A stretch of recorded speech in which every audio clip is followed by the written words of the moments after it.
কষ্ট করে পরীক্ষার জন্য প্রিপারেশন নিলেন আপনি কয়েক মাস, কিন্তু ফলাফল যখন ভালো হয় তখন একটা আনন্দ আছে না নাই?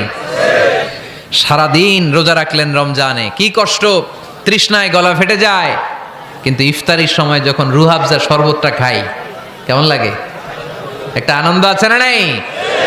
এজন্য আল্লাহ বললেন فإن مع العسر يسرا إن مع العسر يسرا। ও নবী, কষ্টের দিন মক্কায় অল্প কিছু দিন, মদিনাতে আনন্দের দিন অপেক্ষা করছে। আমাদের জীবনে যদি দুঃখ কষ্ট আসে আমরা ধৈর্য ধরবো, তাওয়াক্কুল করবো একজনের উপর, তিনি কে?